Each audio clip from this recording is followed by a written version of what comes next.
Assalamualaikum students, welcome to my YouTube channel. Now we start MTS 622 assignment number 2 spring 2021। इससे पहले कि मैं next proceed करूं, अगर आप मेरे चैनल पे न्यू हो और आपने अभी तक मेरे चैनल को लाइक एंड सब्सक्राइब नहीं किया है तो please like and subscribe my channel ताकि आप लोगों को न्यू आने वाली अप टू डेट मिलती रहे। Now we start. ये हमारे पास जो असाइनमेंट है टोटल मार्क्स इसके 15 है और लास्ट डेट है 2 अगस्त। सबसे पहले हम इसकी इंस्ट्रक्शन देख लेते हैं कि हमारे पास इंस्ट्रक्शन में क्या बताया हुआ है। To solve this assignment you should have good mark over, यानी आपके जो असाइनमेंट के टोटल लेक्चर वो कवर है 28 से 33 लेक्चर आपके इस असाइनमेंट में कवर हो रहे हैं और इन लेक्चर से आपने अपने कॉन्सेप्ट क्लियर करने हैं और ये वाली असाइनमेंट को सॉल्व करनी है। और आपने जो अपनी असाइनमेंट है वो LMS के थ्रू सबमिट करवानी है, ईमेल के थ्रू सबमिट नहीं करवानी। आपने कलरफुल बैकग्राउंड यूज़ नहीं करना है, बल्कि आपने कोई भी बैकग्राउंड यूज़ नहीं करना है, जैसा आपका जो बैकग्राउंड है वो ही रहे। आपने मैथ इक्वेशन के लिए मैथ टाइपर यूज़ कर सकते हैं या वर्ड से इक्वेशन एडिटर को भी यूज़ कर सकते हैं। अगर आप किसी स्टूडेंट के असाइनमेंट कॉपी करके सबमिट करवाते हो तो आपको उसका 0 मार्क्स मिलेगा।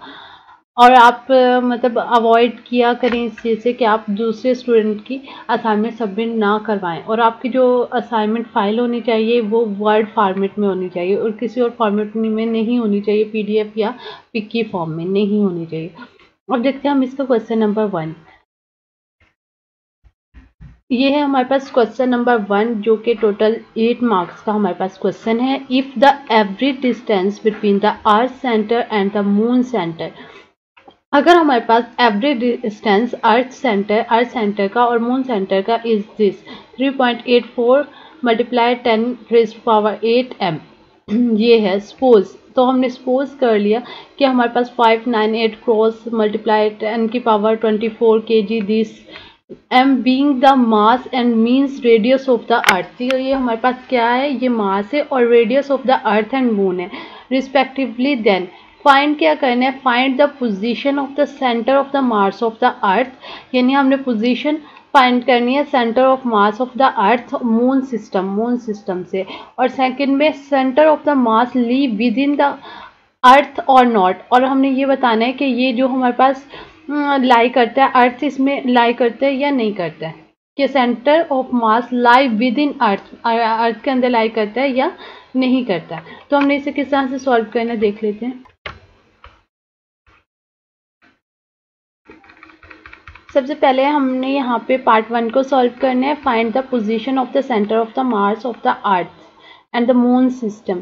तो सबसे पहले हमारे पास पार्ट 1 है, जो हमारे पास यहाँ पे चीज़ें गिवन है हमने वो राइट कर लिए। यहाँ पे हमारे पास क्या था, मास ऑफ द अर्थ क्या है 5.98 मल्टीप्लाई बाई 10⁻24 kg। फिर हमारे पास क्या था, मास ऑफ द अर्थ हो गया। फिर आ गया हमारे पास radius of the earth. Radius of the earth क्या है हमारे पास 6.37 मल्टीप्लाई 10⁻6, वो हमने यहाँ पे राइट कर लिया। फिर हमारे पास क्या आ जाता है नेक्स्ट, मास ऑफ द अर्थ। फिर आ जाता है मास of the moon. Mass of the moon हमारे पास क्या था 7.34 मल्टीप्लाई 10⁻20।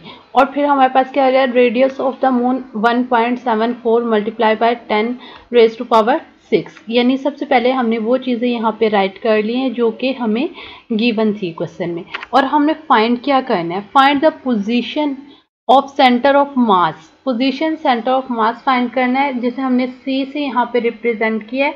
तो ये चीज़ हमने यहाँ पे फाइंड करनी है। तो हमने इसे किस तरह फाइंड करना है, इसका सबसे पहले हम फार्मूला देखेंगे कि इसे हमने किस फार्मूले को यूज़ करते हुए फाइंड करना है।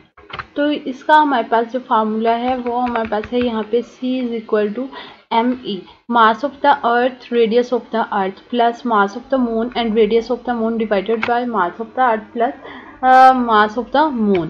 तो ये हमारे पास इसका फार्मूला है और ये हमारे पास इसकी वैल्यूज़ गिवन है। तो हमने इस फार्मूलाज में सबसे पहले यहाँ पे वैल्यूज़ को पुट करना है।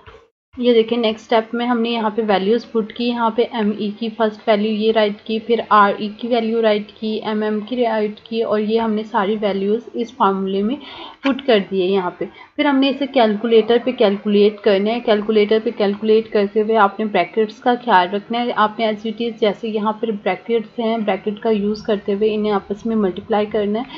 हो सकता है कि मेरी कैलकुलेशन में कोई मिस्टेक हो, तो आपने इसे खुद कैलकुलेट करना है एक बार, तो आपने ये कैलकुलेशन चेक कर लेनी है। तो हमने यहाँ पे इसे मल्टीप्लाई किया, जब हमने इन दोनों को मल्टीप्लाई किया आपस में, तो हमारे पास जो आंसर आता है 3.80926 रेज़ टू पावर 10 की पावर 31। और फिर जब हमने इसे मल्टीप्लाई किया तो हमारे पास आता है 1.27716 क्रॉस 10 की पावर 29। और ये हमारे पास आ जाता है जब हम इन दोनों को ऐड करते हैं 6.0534 मल्टीप्लाई 10 की पावर 24। फिर नेक्स्ट स्टेप में आपने क्या करना है, आपने इन दोनों को ऐड कर देना है। फिर नेक्स्ट स्टेप में जब आप कैलकुलेटर से इन्हें ऐड करेंगे तो इसके पास हमारे पास जो फाइनल इसका आंसर आएगा वो आएगा 3.8220 मल्टीप्लाई 10 रेज़ टू पावर 31। और ये नीचे वाला हमारे पास जो आंसर था ये एज इट इज़ रहा। फिर नेक्स्ट हमने इसको इस पर डिवाइड कर देना है। डिवीजन के बाद हमारे पास जो आंसर आता है यहाँ पे वो होगा हमारे पास C इज़ इक्वल टू 6313859.319। अब देखिए हमने यहाँ पे जो पॉइंट था इसे फॉरवर्ड मूव करवाना है। ये देखिए 1 2 3 4 5 6, हमने 6 डिजिट यहाँ पे अगर हम पॉइंट को मूव करवाते हैं तो ये हमारे पास क्या होगा, यानी 10 रेज़ टू पावर कितने डिजिट मूव करवाया है 6, तो 10 की पावर जो होगी यहाँ पे वो 6 आ जाएगी। यानी आपने ये चेक करना है, आप जितने डिजिट पॉइंट को इस साइड पे मूव करवाते होंगे वो आपकी जो वो 10 की पावर है। ठीक है, अब आ जाते हैं हम इसके क्वेश्चन 2 की तरफ। क्वेश्चन 2 हमारे पास क्या था, part 2, centre of the mass lies within earth और नॉट, यानी ये हमारे अर्थ के अंदर लाई करता है या नहीं करता वो हमने यहाँ पे बताना है। तो ये देखिए सबसे पहले हमारे पास है एम ई हमने यहाँ पे राइट किया जो कि हमें फर्स्ट में गिवन था, और सी जो कि हमने अभी फाइंड किया है। हमने ये दोनों चीज़ें यहाँ पे राइट कर ली। अब ये हमारे पास ये भी आ गई दोनों चीज़ें। फिर नेक्स्ट हमने क्या करना है, सिंस ये देखिए हमारे पास जो ME है यानी मास ऑफ द अर्थ वो हमारे पास ग्रेटर है किससे, सेंटर ऑफ मास से। तो यहाँ पे ये चीज़ हमारी प्रूफ होती है कि centre of mass lie within the अर्थ, कि अर्थ के अंदर लाई करता है, क्योंकि ये हमारे पास ये कंडीशन फुलफिल हो रही है क्योंकि हमारे पास जो सेंटर ऑफ मास है वो ग्रेटर है सेंटर ऑफ पोजीशन से। तो ये हमारे पास इसका पार्ट 2 भी प्रूव हो गया है। अब आ जाते हैं हम क्वेश्चन नंबर 2 की तरफ। क्वेश्चन नंबर 2 में हमारे पास क्या है, क्वेश्चन नंबर 2 है हमारे पास R disc having radius equal to 50 cm, यानी एक डिस्क है जिसका रेडियस किसके इक्वल है 50 cm एंड 3 kg मास। Calculate the moment of the इंटेरिया, हमने कैलकुलेट करना है मोमेंट ऑफ इंटेरिया about the following two axis के दरमियान। अब मोमेंट ऑफ इंटेरिया पहली बात जो हमने यहाँ पे फाइंड करनी है मोमेंट ऑफ इंटेरिया, उसके बाद इसके पार्ट्स आ गए हैं दो। X axis passes through the centre and perpendicular to the plane of the disc, यानी ये सेंटर में से पास करे और परपेंडिकुलर हो प्लेन ऑफ द डिस्क, और axis touch the edge and perpendicular to the plane of the disc. आपने moment of इंटेरिया की डेफिनेशन पढ़ी होगी, तो डेफिनेशन में ये चीज़ बिल्कुल क्लियर है कि मोमेंट ऑफ इंटेरिया axis pass through the centre, centre से वो पास करते हैं और परपेंडिकुलर होते हैं प्लेन ऑफ डिस्क के। सबसे पहले हमें जो चीज़ें गिवन है हमने वो राइट किया। हमारे पास क्या गिवन है, हमारे पास आर ऑफ डी रेडियस हमारा किसके इक्वल है 50 cm। जब cm को हमने m में कन्वर्ट किया तो ये हमारे पास 0.5 मीटर आ गया। तो md किसके इक्वल है 3 kg, तो हमने यहाँ पे 3 kg राइट कर दिया। नेक्स्ट हमने यहाँ पे फार्मूला राइट करना मोमेंट ऑफ द इंटेरियर, क्योंकि वही हमने फाइंड करना है ना फर्स्ट पार्ट में और फर्स्ट क्वेश्चन में। तो मोमेंट ऑफ इंटेरियर का क्या फार्मूला है, I is equal to 1/2 mr square. 1/2 mr भी है m भी है, तो हमने क्या करना है, हमने यहाँ पे जस्ट वैल्यूज़ को पुट करनी है। अब देखिए पार्ट 1 में हमारे पास क्या था, we know that moment of the interior of a disc having axis, कि उसके जो एक्सिस है वो पास करे सेंटर और वो परपेंडिकुलर हो प्लेन ऑफ द डिस्क के इज गिवन, जो कि हमें दी हुई है प्लेन ऑफ डिस्क।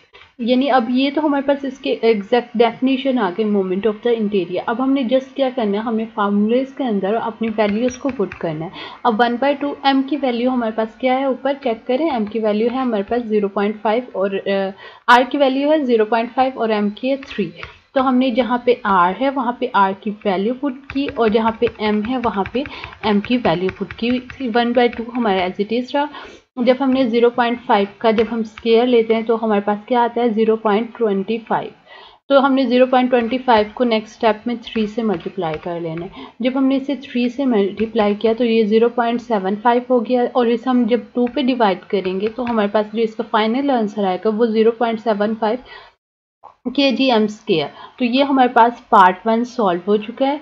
अब हमने क्या करना है, पार्ट 2 को सॉल्व करना है। पार्ट 2 को सॉल्व करने के लिए हमारे पार्ट 2 में कंडीशन क्या थी, एज वी नाउ, जैसे कि हम जानते हैं moment of the interior of the disc having axis touching the edge, यानी वो एज को टच करे and perpendicular to the plane of the disc, और इसके परपेंडिकुलर हो, यानी एजेस को टच करे और परपेंडिकुलर हो इज गिवन। तो हमारे पास इसका क्या फॉर्मूला होगा कि वो हमारे पास एक तो परपेंडिकुलर और एजेस को टच करे। तो ये हमारे पास जो फार्मूला इसका बनता है I is equal to 1/2 mr²। तो हमने उसी में प्लस mr² कर दिया क्योंकि ये हमारे पास परपेंडिकुलर तो ऑलरेडी था, हमारे पास एजेस को टच कर रहा है तो यहाँ प्लस m²। अब हमने यहाँ पे इसकी वैल्यूज को पुट कर देना है।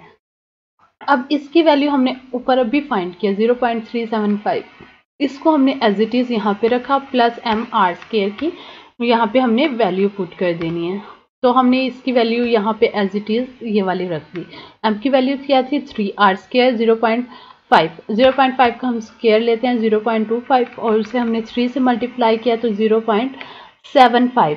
फिर हमने इन दोनों को ऐड किया तो ये हमारे पास आंसर आता है 1.125 kg/m²। तो ये हमारे पास जो पार्ट 2 का क्वेश्चन 2 का पार्ट 2 है वो भी सॉल्व हो चुका है। I hope you will be understand. अगर आपका कोई भी क्वेश्चन या कोई भी क्यूरी हो तो आप विदाउट हेसिटेशन कमेंट में पूछ सकते हैं। और अगर आप मेरे चैनल पे न्यू है तो please like and subscribe my channel. Thank you for watching. Best of luck. मिलते हैं एक नई वीडियो के साथ।